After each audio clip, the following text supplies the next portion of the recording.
Hi, in this tutorial we are going to solve a question related to stereoisomers.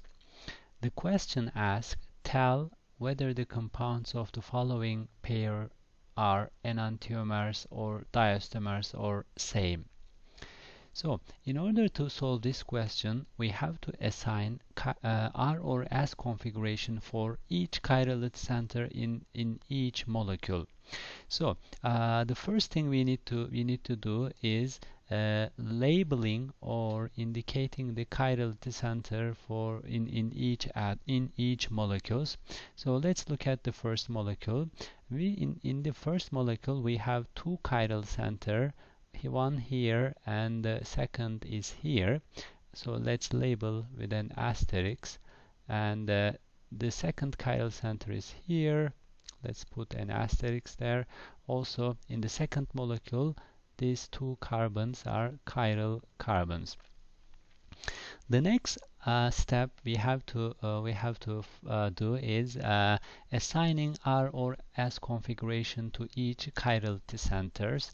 In order to do that, we have to rank the groups around chiral centers from 1 to 4 based on the atomic numbers of connected atoms. And also another consideration has to be this: hydrogen has to be away from the paper plane, which has to be a dash bond style. So if we don't have that way, we have to send hydrogen behind the paper plane. Okay, let's look at here in this molecule. Hydrogen is on the paper plane, and in the second chiral center, hydrogen is coming out of paper plane. So instead of studying with this molecule, let's study with another molecule having the requirement hydrogen going behind the paper plane. So let's draw similarly the same bonding format. So let's say we have carbon-carbon. So these bonds are on the paper plane.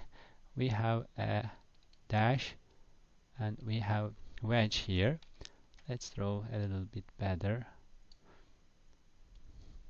Okay, so we have here a dash bond, here a wedge bond. Okay, so we are going to do this trick. So we have to send hydrogen back, and we have to replace two groups around the chiral center by doing this. So in order to do this for the first part, we are going to place hydrogen behind the paper plane, and this group is going, it should be on the paper plane, CH2OH.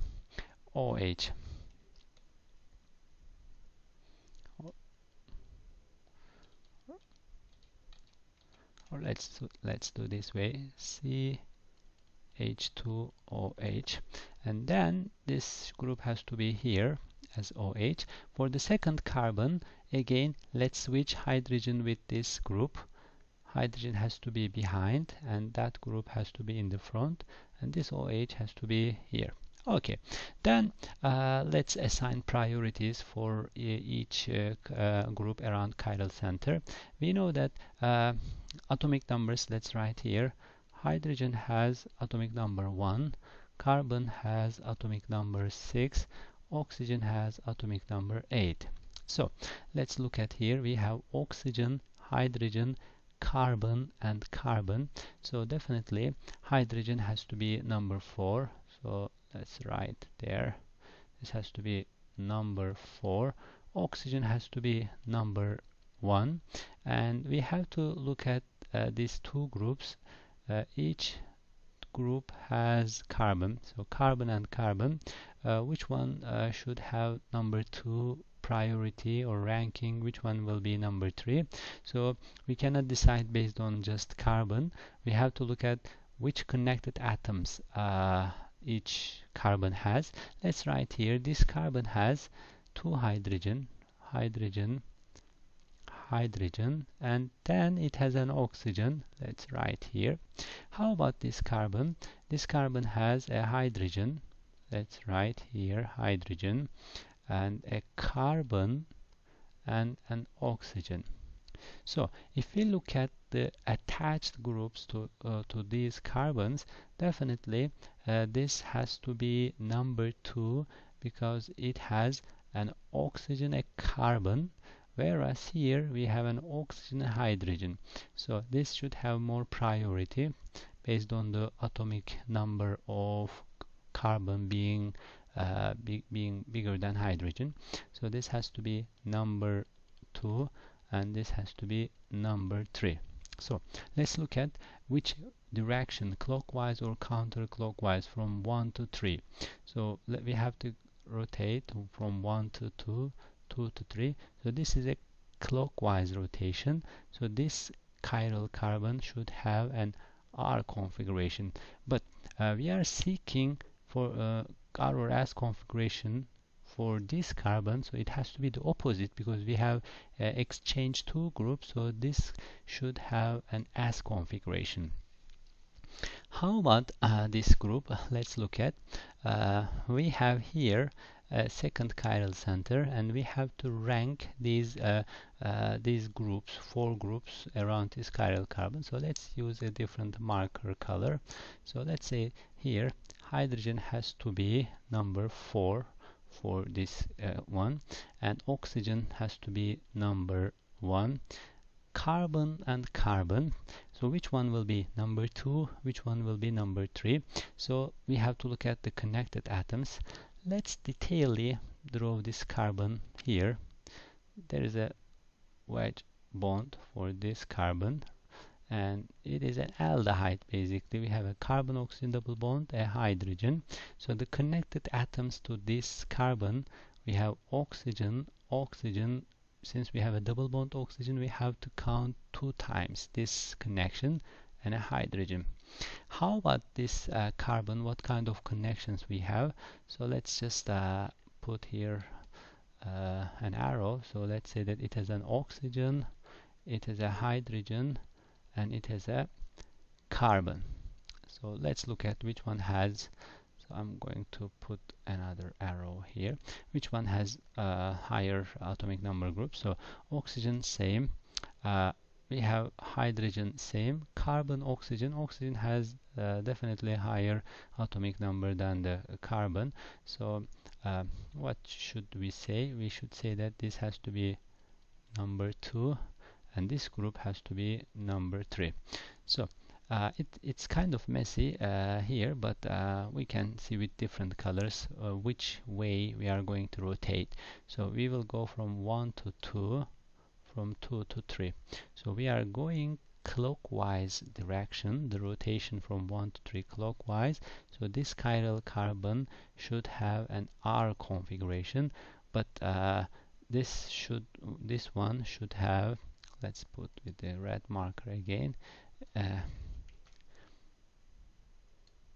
should have an S configuration. Why? Because we exchange hydrogen with the aldehyde group. So if we find here R configuration, the original has to be an S configuration. So let's look at this one. We can repeat the same strategy for this molecule, but there is a shortcut. What is the shortcut or short way to do that? We can compare with these configurations as configuration, and we can maybe assign configurations here. And let's look at the top chiral carbon. Here is the top chiral carbon. Why? Because we have the same connections, OH, CH2OH, and H, and the bottom parts are the same.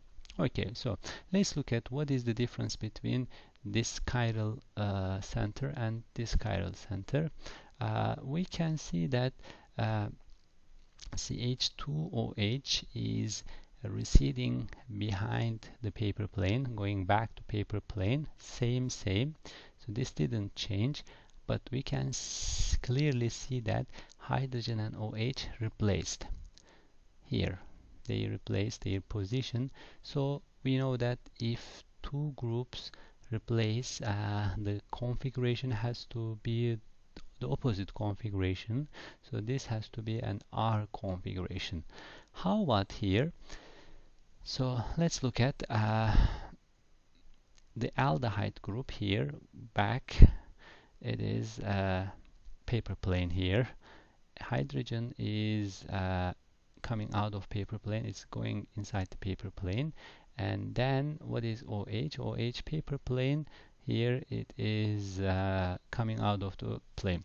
So basically what happened, it's this. We can say this H went here, then this came here. So basically 2 times we replace the groups, or we can say that if we rotate this bond, just keeping this carbon as stable or as constant, if we rotate this OH group will move here as if like we are rotating 120 degree this bond. So, and which way we are rotating? This way. OH should come here in place of hydrogen. Then hydrogen has to move back here, and this group at the back has to come here. So basically we are rotating the bond. If we rotate the bond, sigma bonds can be rotated, as you know, at room temperature. This is a fast process, so it doesn't change the configuration. Or if we replace groups twice, we should get the same configuration. So this has to be again as configuration. So with the short way, we found which configuration this molecule has. It has R and S configuration. Then we have to determine the relationship between this molecule and that molecule. Let's look at here. S configuration, R configuration. So this is the mirror image, but the bottom part is not the reflection, is exactly the same. Basically these two are stereoisomers. They are not mirror image of each other, so they cannot be enantiomers, and they are not the same because configurations are not the same. So they have to be diastereomers. What are diastereomers? Diastereomers are stereoisomers, optical isomers, that are not mirror image of each other, and also they are not superimposable. So these two molecules are diastereomers. Thank you for watching.